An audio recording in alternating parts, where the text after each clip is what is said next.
ರಿಥಮ್ ಕನ್ನಡಕ್ಕೆ ಸ್ವಾಗತ. ದಿನದ ಪ್ರಮುಖ ಸುದ್ದಿಗಳು. ಭಾರತದಲ್ಲಿ ಮೊದಲ ಪರಿಸರ ಸ್ನೇಹಿ ಹೈಡ್ರೋಜನ್ ಚಾಲಿತ ರೈಲು ಶೀಘ್ರದಲ್ಲೇ ಓಡುವ ಸಾಧ್ಯತೆ ಇದೆ. ಜರ್ಮನಿಯ TUV SUD ಕಂಪನಿ ಮೂಲಕ ರೈಲಿನ ಆಡಿಟ್ ನಡೆಸಲು ರೈಲ್ವೆ ಇಲಾಖೆ ನಿರ್ಧರಿಸಿದ್ದು, ಡಿಸೆಂಬರ್ನಲ್ಲಿ ಪ್ರಾಯೋಗಿಕ ಸಂಚಾರಕ್ಕೆ ಮುಂದಾಗಿದೆ.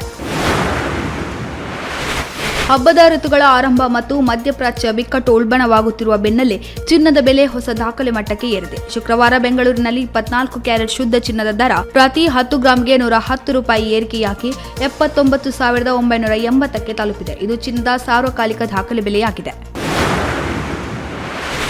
ಆಗಸ್ಟ್ 15 ಮತ್ತು 16ರಂದು ಪಾಕಿಸ್ತಾನದಲ್ಲಿ ನಡೆಯಲಿರುವ ಶಾಂಘೈ ಸಹಕಾರ ಸಂಘಟನೆಯ ಸಮಾವೇಶದಲ್ಲಿ ಭಾರತದ ಪರವಾಗಿ ವಿದೇಶಾಂಗ ಸಚಿವ ಎಸ್ ಜೈಶಂಕರ್ ಭಾಗಿಯಾಗಲಿದ್ದಾರೆ. ಇದು 9 ವರ್ಷದ ಬಳಿಕ ಭಾರತದ ಸಚಿವರೊಬ್ಬರ ಪಾಕಿಸ್ತಾನ ಭೇಟಿಯಾಗಲಿದೆ. ಛತ್ತೀಸ್ಗಢದಲ್ಲಿ ಶುಕ್ರವಾರ ಭದ್ರತಾ ಪಡೆಗಳು ನಡೆಸಿದ ಭರ್ಜರಿ ಕಾರ್ಯಾಚರಣೆಯೊಂದರಲ್ಲಿ 28 ನಕ್ಸಲರು ಹತರಾಗಿದ್ದಾರೆ.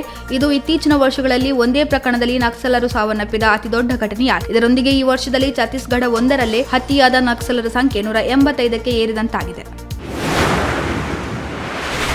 ಹರಿಯಾಣದಲ್ಲಿ 90 ಕ್ಷೇತ್ರಗಳ ಒಂದೇ ಹಂತದ ವಿಧಾನಸಭಾ ಚುನಾವಣೆಗೆ ಇಂದು ಮತದಾನ ನಡೆಯುತ್ತಿದೆ. ಬೆಳಗ್ಗೆ 7 ಗಂಟೆಗೆ ಆರಂಭವಾದ ಮತದಾನ ಸಂಜೆ 6 ಗಂಟೆಗೆ ಮುಕ್ತಾಯವಾಗಲಿದೆ. 2,03,00,000 ಮತದಾರರು 1031 ಅಭ್ಯರ್ಥಿಗಳ ಭವಿಷ್ಯ ನಿರ್ಧರಿಸಲಿದ್ದಾರೆ. ರಾಜ್ಯಾದ್ಯಂತ ಒಟ್ಟು 20,632 ಮತಗಟ್ಟೆಗಳನ್ನು ಸ್ಥಾಪಿಸಲಾಗಿದೆ. ಉಚಿತ, ನ್ಯಾಯಸಮ್ಮತ ಮತ್ತು ಸುಗಮ ಮತದಾನವನ್ನು ಖಚಿತಪಡಿಸಿಕೊಳ್ಳಲು ವೆಬ್ ಕಾಸ್ಟಿಂಗ್ ಸೌಲಭ್ಯಗಳ ಜೊತೆಗೆ ಎಲ್ಲಾ ಮತಗಟ್ಟೆಗಳಲ್ಲಿ ಸಾಕಷ್ಟು ಭದ್ರತಾ ವ್ಯವಸ್ಥೆಗಳನ್ನು ಮಾಡಲಾಗಿದೆ ಎಂದು ರಾಜ್ಯದ ಮುಖ್ಯ ಚುನಾವಣಾಧಿಕಾರಿ ಪಂಕಜ್ ಅಗರ್ವಾಲ್ ಹೇಳಿದ್ದಾರೆ. ವೀರ ಸಾವರ್ಕರ್ ಅವರ ಬಗ್ಗೆ ವಿವಾದಾತ್ಮಕ ಹೇಳಿಕೆ ನೀಡಿರುವ ಕರ್ನಾಟಕ ಆರೋಗ್ಯ ಸಚಿವ ದಿನೇಶ್ ಗುಂಡೂರಾವ್ ವಿರುದ್ಧ ಬಜರಂಗ ದಳದ ಮುಖಂಡ ಹಾಗೂ ಕಾರ್ಯಕರ್ತರೊಬ್ಬರು ಶುಕ್ರವಾರ ದೂರು ದಾಖಲಿಸಿದ್ದಾರೆ. ಆರೋಗ್ಯ ಸಚಿವರು ಸಾರ್ವಜನಿಕವಾಗಿ ಮಾತನಾಡುವಾಗ ತಮ್ಮ ಭಾಷೆಯ ಬಗ್ಗೆ ಹೆಚ್ಚು ಜಾಗರೂಕರಾಗಿರಬೇಕು ಎಂದು ದೂರುದಾರ ತೇಜಸ್ ಗೌಡ ಹೇಳಿದ್ದಾರೆ. ಯಾತ್ರಾರ್ಥಿಗಳು ಗುರುವಾರ ಭಾರತದ ಭೂಪ್ರದೇಶದೊಳಗಿನಿಂದ ಮೊದಲ ಬಾರಿಗೆ ಶಿವನ ವಾಸಸ್ಥಾನವೆಂದು ನಂಬಲಾದ ಪವಿತ್ರ ಕೈಲಾಸ ಶಿಖರವನ್ನು ವೀಕ್ಷಣೆ ಮಾಡಿದರು. ಉತ್ತರಾಖಂಡದ ಪಿಥೋರಗಢ್ ಜಿಲ್ಲೆಯ ವ್ಯಾಸ್ ಕಣಿವೆಯಲ್ಲಿರುವ ಹಳೆಯ ಲಿಪುಲೇಖ್ ಪಾಸ್ ಮೂಲಕ ಕೈಲಾಸ ವೀಕ್ಷಣೆ ಮಾಡಲಾಗಿದೆ. ಈ ಪ್ರದೇಶ ಅಪಾರ ಧಾರ್ಮಿಕ ಮಹತ್ವವನ್ನು ಹೊಂದಿದೆ. ಇದಕ್ಕೂ ಮೊದಲು ಯಾತ್ರಿಕರು ಕೈಲಾಸದ ವೀಕ್ಷಣೆಗಾಗಿ ಟಿಬೆಟ್ ಸ್ವಾಯತ್ತ ಪ್ರದೇಶಕ್ಕೆ ಪ್ರಯಾಣಿಸಬೇಕಾಗಿತ್ತು. ಆದರೆ ಮೊದಲ ಬಾರಿಗೆ ಭಾರತದ ಪ್ರದೇಶದ ಒಳಗಿನಿಂದ ಕೈಲಾಸ ಶಿಖರವನ್ನು ವೀಕ್ಷಿಸುವ ಅವಕಾಶ ಶಿವಭಕ್ತರಿಗೆ ಒಲಿದಿದೆ.